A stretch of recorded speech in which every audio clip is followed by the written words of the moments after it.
Have you seen this animation before? What about this one? The thing these animations have in common is that they're both made by a person called dillongu. Now if you don't know who that is, just think of him as the guy who makes these cool animations. I've been following his works for a couple of years now, and I just didn't know it was him until I found out that he's been working on a Blender course recently. And I figured, hey, I'm trying to learn animation, so why not I take his course since I already like his animation so much. Now, it's not a lengthy course by any means. It's like you can just zip through all the videos in less than one day. And if you're really good at animations, I suppose it would take you a week to like animate and then render the whole thing. The time sink of this course is that it throws a lot of stuff at you in very little time. In the very first module, they asked me to make basically a ball kind of falling down, and here's the thing you need to know about me. I try to purposefully kind of veer off the intended path, and the reason for that is I'm trying to make as many mistakes as possible so that I not only understand the fundamentals of what I'm learning but also why they are the way they are, you know. That's actually how I learned programming and game development, and that's why I ended up making my ball kind of roll off the table. I also posted this on my Instagram, so you could have found out about this like a week ago. The second module had me create basically a run cycle, and I was going to be using this run cycle throughout the rest of the course, so I had to make sure this was really good.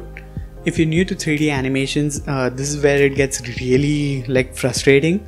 You need to take a step back and try to piece all the information they're throwing at you, and you know, that's actually exactly what I had to do. In the end of the day, this is what I was able to make. You can see there are like clear differences.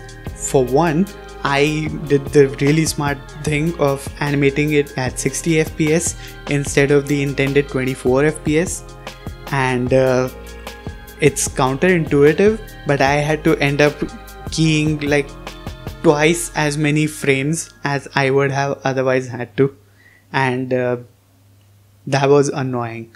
That's why it took me a day instead of like the 12 hours it would have otherwise taken me. So if you thought the first module was difficult, the second module picks up like this. So the idea was that I had to create like a parkour animation, and I did kind of do that. Like I said, I veered off the intended path. So in my first attempt, what I did was I took a day and I made her kind of run towards the dumpster and then do a backflip.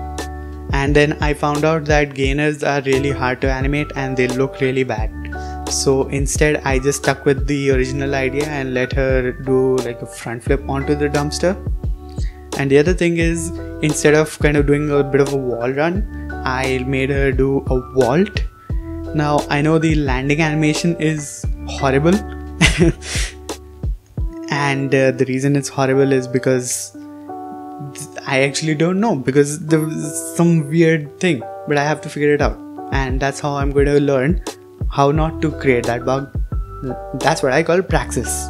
So that's all I have for today, and you know, I'm probably going to go further away from the intended path, and what I'm going to do is I'm going to create my own 3D models and try to rig them and animate them. I already have this animated crime against humanity with me, so I'm probably going to just Shift D and duplicate and have them fight each other.